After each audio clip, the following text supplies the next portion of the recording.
ওটাকে আয়নাগর কিনা ওটা বলা যাচ্ছে না, ছোট্ট একটা ইট মতো দেখা যাচ্ছে, কিন্তু অরিজিনাল পার্কিং এর মতোই, না পার্কিং এর জায়গা। হয়তো মানুষের হাড্ডি হতে পারে, বাট অনেক দূর থেকে দেখছি তো আমি ক্লিয়ারলি বুঝি নাই। আয়না করে দেখছি। আয়না তাছাড়া নিচে পানি আর ওখানে একটা কুয়ার মতো ছিল, সেখানে আর কি হাড্ডি বের করবো দেখলাম। এই জায়গাটা নাকি ওনার শেখ হাসিনার নিজের না, এটা দখলকৃত জমি। না, যাবো এখন, যাবো আর কি। শুনছি আয়নাগর নাকি আছে, আয়নাগরটা দেখতে যাবো। আয়না করে অন্ধকার দিচ্ছে, অন্ধকারে কিছু দেখা যাইতেছে না। আমার মনে হয় আন্তর্জাতিক ভাবে টয়লেট বানাইলে মনে হয় ভালো হয়, কারণ আয়না করে দেখছি। এটা না, কিন্তু এটা লিফট। লিফট নিচে পানি, কিন্তু এটা লিফট। পানির জন্য কি তুমি আয়নাঘর ঠিক করে দেখতে পাইতেছো না? আয়না করে অন্ধকার দিচ্ছে, অন্ধকারে কিছু দেখা যাইতেছে না, বুঝতে পারতাছি না আর কি। এখন এখানে কি আছে কি না না সব প্রমাণ লাউপাত্তা করে বলাইছে, এখন তো বলতে পারতাছি না, সব অন্ধকার। পানি বইরা গেছে, পানি ছাইরা সম্ভবত পানি ছাইরা এটা অন্যের প্রমাণ রাখার জন্য এটা কিছু এটা করছে আর কি, দেখলাম। এখন পানি শুকাইছে, আরো পানি আছে, শীত আছে, পরিষ্কার করতেছে পানি। পানি সব শুকানির পরে কমপ্লিট করার পরে বোঝা যাবে এখানে কি আছে কি না, কি আসছিল সত্যতা প্রমাণ করা যাবে। এই বিল্ডিংটা কেবলমাত্র শুরু করছে। এখন শুনছি যে এই জায়গাটা নাকি ওনার শেখ হাসিনার নিজের না, এটা দখলকৃত জমি, দখলকৃত জায়গা। শুধু একটা বাড়ি আছিল ওনার, আর বাকি ওই পাশের বাড়িটা দখলকৃত, এবার জায়গাটা দখলকৃত, জোরপূর্বক দখল করে বিল্ডিং করছে এখানে। বিল্ডিং করে কি মানে ভবিষ্যৎ কি পরিকল্পনা ছিল আয়নাঘর সম্পর্কে, কেমন কিছু নাকি ধারণা মনে হয়? এটা হয়তো উপরে যেসব করতেছে হয়তো করার কোনো চিন্তা ভাবনা ছিল তাদের, ভবিষ্যৎ যদি ক্ষমতায় আবার যা হয়তো একটা কিছু করার চিন্তা ভাবনা ছিল, আর আজীবন থাকার লেগে ক্ষমতায় থাকার লেগে একটা পরিকল্পনা করছিল আর কি। এখন এটা পারছে না, ছাত্র জনতার অভ্যন্তরীণতাই পারছে না আর কি। দেখতে পাচ্ছেন জনগণের কি পরিমাণে ভিড় রয়েছে ধানমন্ডি 32 নম্বরে। সকলে কিন্তু আয়নাঘরের যে সন্ধান পেয়েছে, সেই আয়নাঘর দেখার জন্য কিন্তু ধানমন্ডি 32 নম্বর এসেছে। দেখতে পাচ্ছেন এই যে আয়নাঘরের পথে মানুষ কিন্তু আহ, ভিড় দিয়ে যাচ্ছে, কিন্তু কি পরিমাণ জনগণ লোকজন যাওয়া আসা করতেছে আয়নাঘর দেখার জন্য। সকালে কিন্তু দেখতে পাচ্ছেন, কিন্তু আপনারা দেখতে পাচ্ছেন এখানে প্রচন্ড পরিমাণে কিন্তু ভিড় রয়েছে, নিচে ভীষণ অন্ধকার, কিন্তু খুবই যাবো এখন, যাবো আর কি। শুনছি আয়নাগর নাকি আছে, আয়নাগরটা দেখতে যাবো এরকম। হ্যাঁ, আয়নাগর দেখতে যাবো, এখন যাওয়ার উদ্দেশ্যে যাচ্ছি আর কি। এই পরিস্থিতি আপনার কাছে কেমন লাগছে? কেমন লাগে? সম্পদ তো নষ্ট করছে, যে আমাদের মনে হয় এরকম স্বৈরাচারী যাতে আর কেউ না করে, এইটা দিয়ে বোঝা যাচ্ছে সংকেত।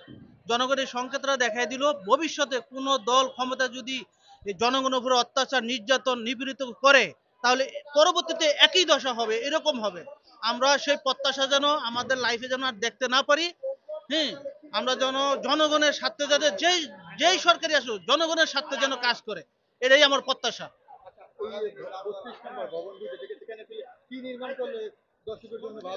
আমার মনে হয় আন্তর্জাতিক ভাবে টয়লেট বানাইলে মনে হয় ভালো হয়, কারণ ফেরাউন নবরুদ আবু জাহেলের বাড়ি যে জায়গায় কাবা শরীফের সামনে মক্কা মদিনায়, ওই জায়গায় আন্তর্জাতিক লেভেলের টয়লেট করা হয়েছে।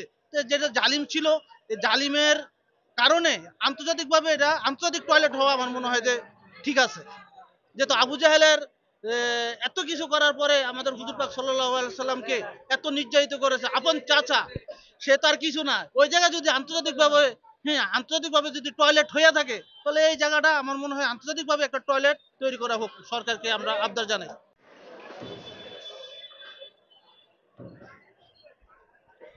দর্শক, আপনারা দেখতে পাচ্ছেন যে এখানে যে কত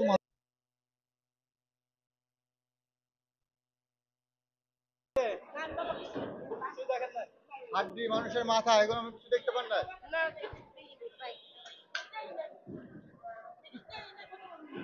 বুঝেন না নাকি চোখে পড়ে নাই? না, এখানে আলামত বলতে এটা এটা আসলে বেসমেন্ট, এটা বেসমেন্টের কাজ তো।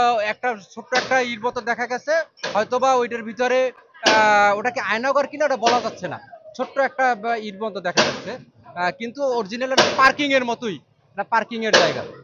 এখন শেখ হাসিনারে বিশ্বাস করা যায় না, কারণ এটা এটা সে অন্য কিছু করতেও পারতো। হ্যাঁ, এটা তার উপরে আমাদের কোনো ফেইথ নাই, যে কারণে আমরা এটা আয়নাঘর রূপী এটা আমরা মনে করি আর কি। ওকে, থ্যাংক ইউ। মানুষের হাড্ডি, মাথা, এগুলো কি দেখতে পেয়েছেন? না, আমি ওটা কিছু দেখতে পাই না, তো দেখছি মানুষ ওখানে কিছু খোঁজাখুঁজি করতেছে, আমি অ্যাকচুয়ালি কিছু দেখতে পাইনি। না। ওকে, ওকে। কি পাইছেন, কি দেখছেন একটু বলবেন নাকি?